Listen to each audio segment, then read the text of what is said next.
45,000 wildfires have burned across the United States since January 1st of this year. That number landed before September even started.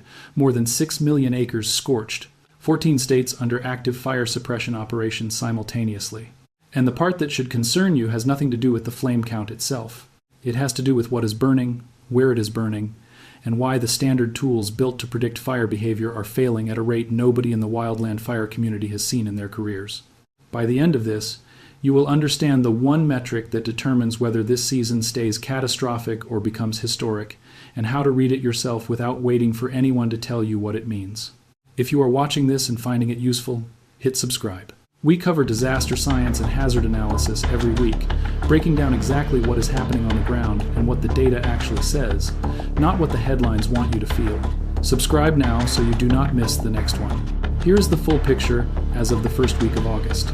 The National Interagency Fire Center, which coordinates all federal wildfire response in the United States, reports 45,212 wildfires year to date.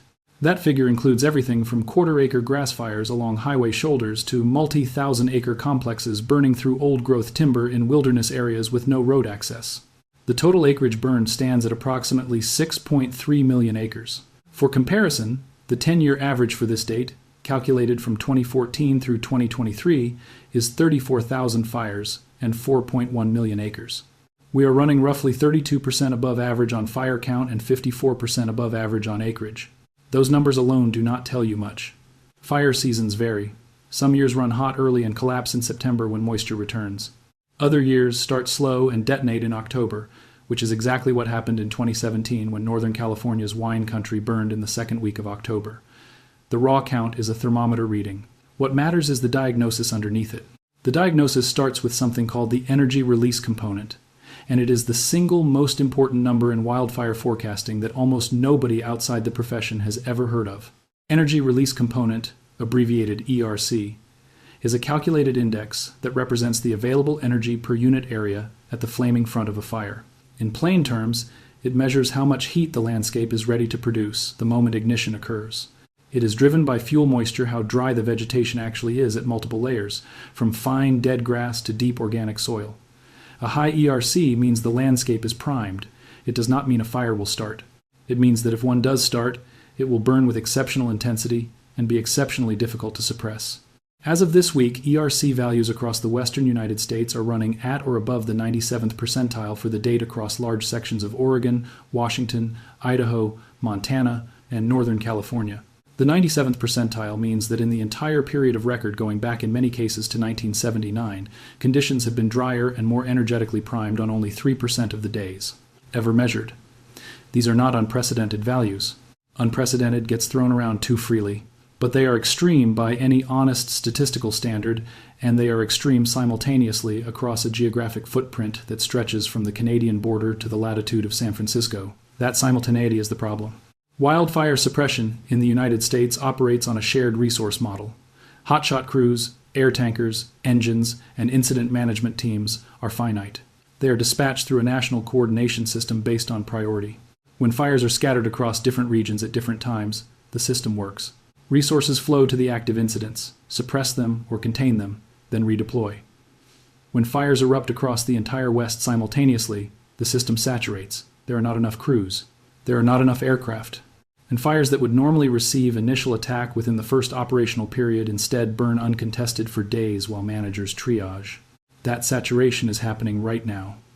The national preparedness level, the formal metric that tracks how stretched federal resources are, has been at level 4 out of 5 since mid-July. Level 5, the maximum, triggers international mutual aid requests and represents a system operating beyond designed capacity. As of this broadcast, we are not at level 5. But the gap between 4 and 5 is smaller than the gap between 3 and 4, and it has been narrowing for 3 weeks. Here's where the standard narrative about wildfire goes wrong, and it is the part that will determine whether this season enters the record books or fades into the 10-year average by December. The popular framing, the one you will see in every headline, is that fire seasons are getting worse because of climate change. That framing is not wrong. It is incomplete to the point of being misleading. And it leads people to a fatalistic conclusion that prevents them from understanding what is actually happening on the ground. The climate signal in Western fire is real and measurable, Average temperatures across the western United States have increased by approximately 1.8 degrees Fahrenheit since 1980, and vapor pressure deficit, the atmosphere's drying power, which directly drives fuel moisture loss, has increased by roughly 12% over the same period. That 12% translates directly into faster fuel drying, longer fire seasons, and higher ERC peaks. It is documented in multiple published studies, including a 2016 paper in the Proceedings of the National Academy of Sciences that attributed roughly 55% of the observed increase in western forest fire area between 1984 and 2015 to anthropogenic climate change. The other 45% was attributed to natural variability and land management. That 45% is where the real story lives, because it is the part that is actionable and the part nobody wants to talk about because it implicates decisions made over a century. The western United States has a fuel problem that predates the climate problem. It grew it, and the climate problem is now accelerating it. For roughly 80 years, from approximately 1910 through 1990, the dominant federal fire policy in the United States was total suppression. Every fire was to be extinguished by 10 a.m., the morning after it was reported. That policy was spectacularly successful at its stated goal. It kept individual fires small, and it was spectacularly catastrophic at the thing nobody measured at the time. It allowed fuel to accumulate across hundreds of millions of acres that had evolved under regular fire regimes. The forests of the American West did not grow up without fire. They grew up with it. Ponderosa pine ecosystems in the interior West historically burned every 5 to 25 years. Low-intensity surface fires that cleared the understory, killed small trees, recycled nutrients, and maintained an open, park-like stand structure. When those fires were suppressed for 8 decades, the understory grew unchecked.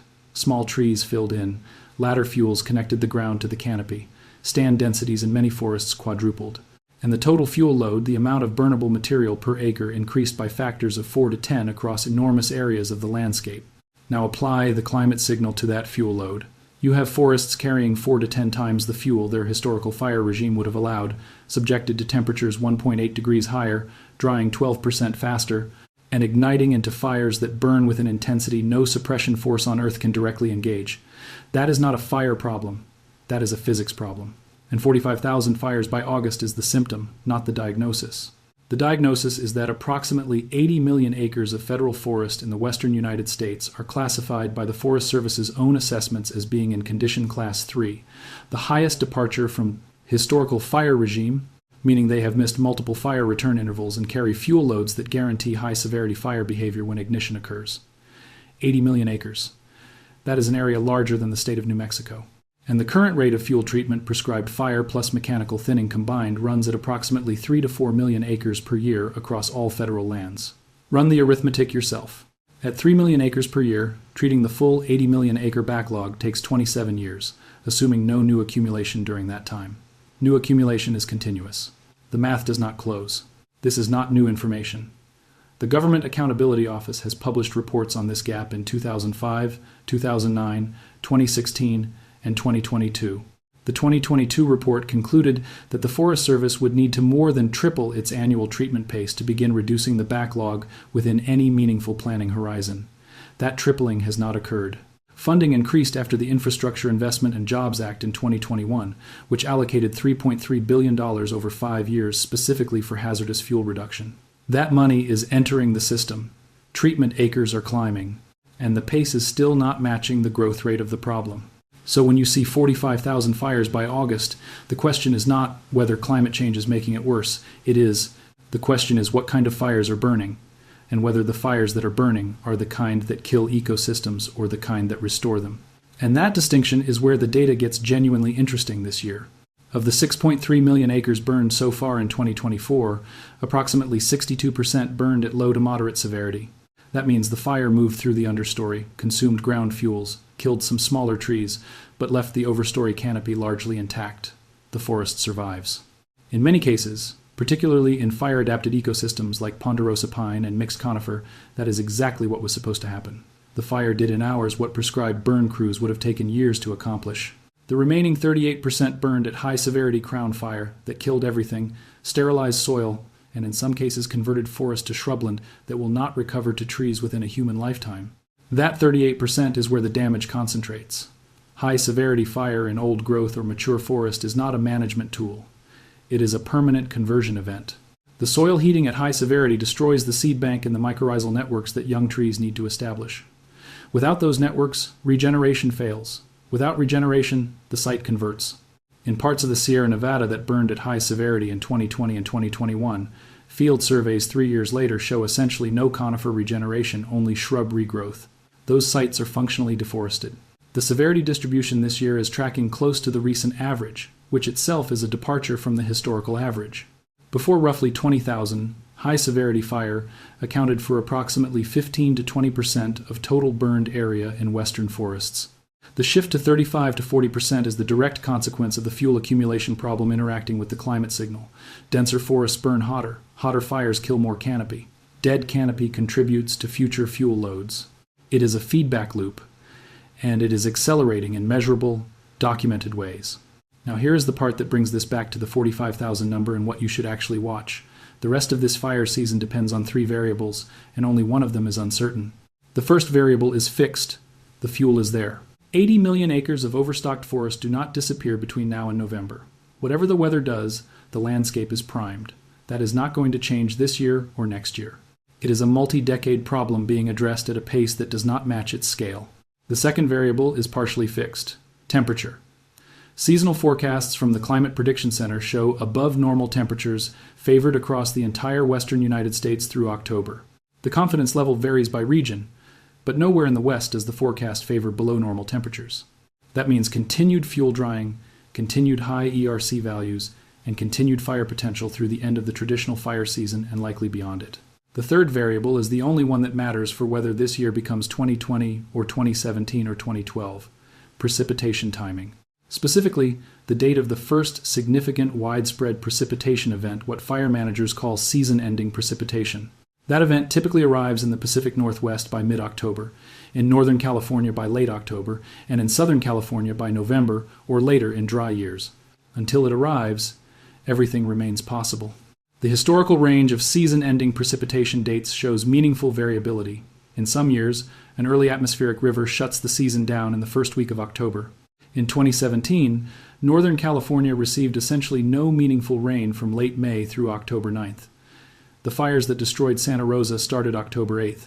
In 2020, the September Labor Day wind event in Oregon occurred during what would normally be the final weeks of the season. Timing is everything, and timing is the one thing that cannot be predicted more than about 10 days out with any useful skill.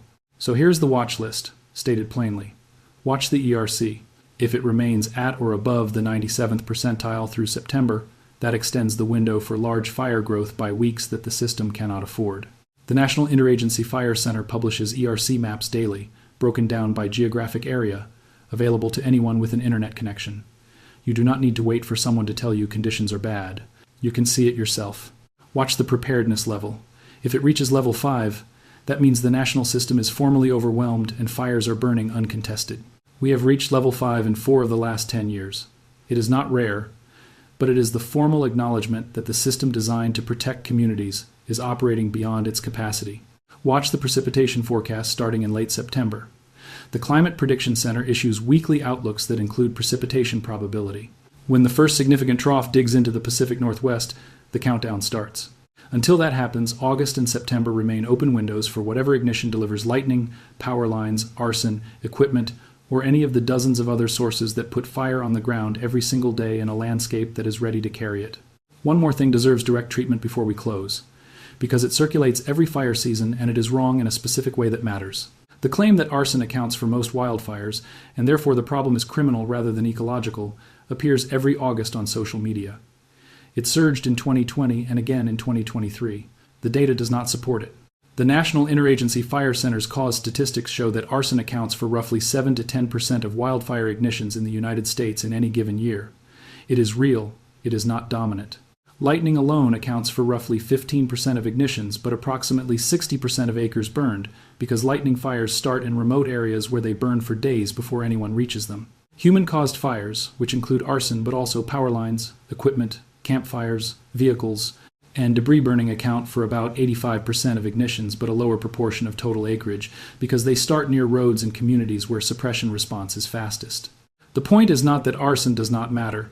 The point is that eliminating every arson fire in America would not meaningfully change the trajectory of the fire season, because the landscape itself is the problem.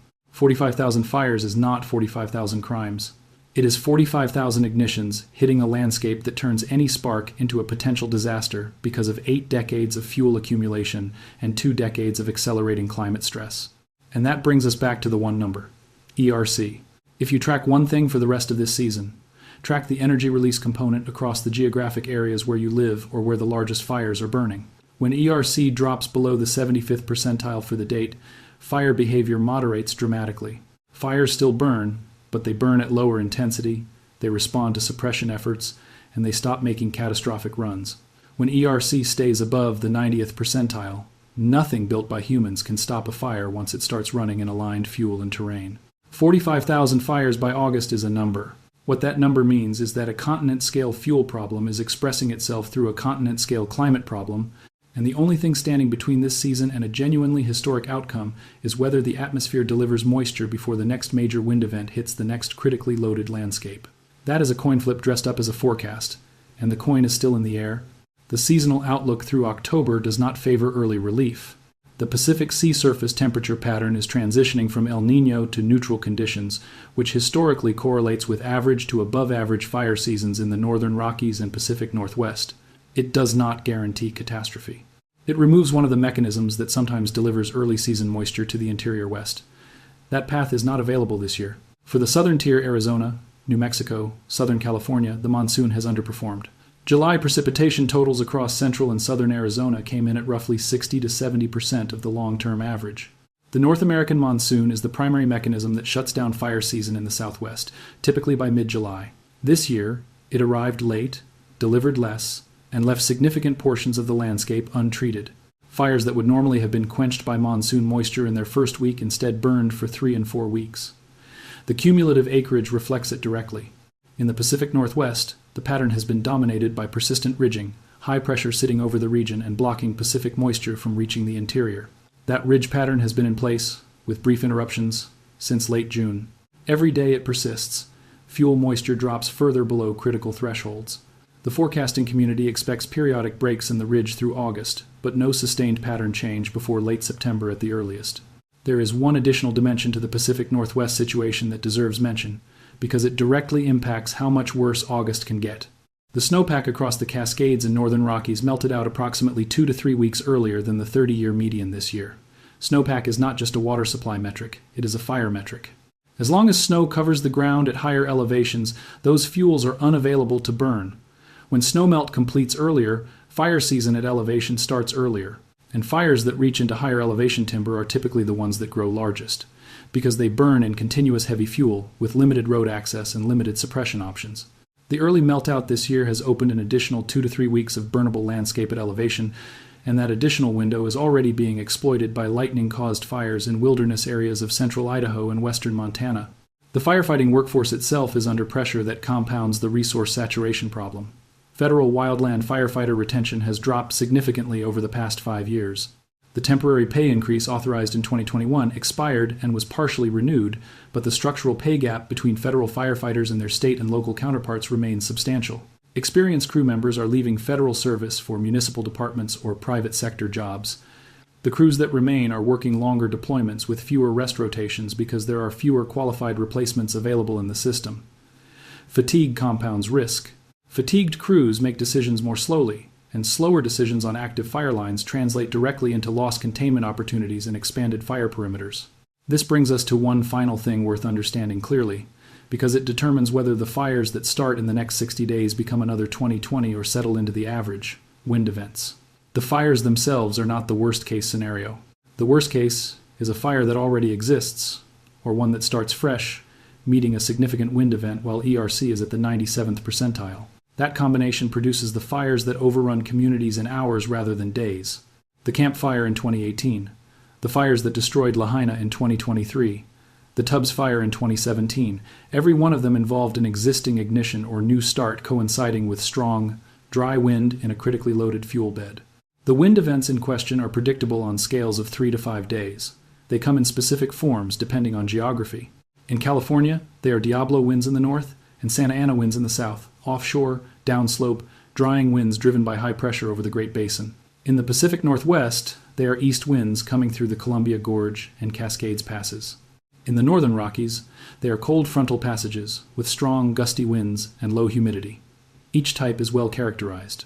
Each appears in the forecast with days of lead time, and each has historically produced the fires that drive the highest casualties and property losses. Between now and November, the probability of at least one significant wind event affecting an area with active fires or extreme fire potential approaches 100%. It happens every year. What varies is whether the fuel is ready when the wind arrives, whether there is an ignition source in the right place at the right time, and whether communities in the path have done the preparation that determines survival. That preparation is not a federal responsibility. It is a household one. And that is where the actionable part of this entire story lands for anyone watching from inside the western United States. Check the ERC for your area. If it is above the 90th percentile, your landscape is at maximum readiness to burn. Check whether your community has defensible space requirements and whether your property meets them. Know your evacuation routes and your triggers the specific fire behavior indicators that mean you leave now rather than waiting for a formal order. Those triggers are a fire within 5 miles with aligned wind and terrain, a red flag warning in your area with an active fire anywhere in your county, or any official evacuation warning for any community adjacent to yours. The next 60 days will determine where 2024 lands in the record. The instruments say the fuel is there. The forecasts say the heat stays. The only variable left is the timing of moisture against the timing of wind.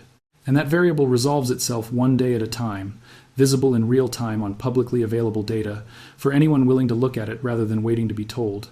We will be covering the progression of this season as it develops. When the preparedness level changes, when ERC breaks records, when the first season-ending precipitation arrives or fails to arrive, you will hear about it here.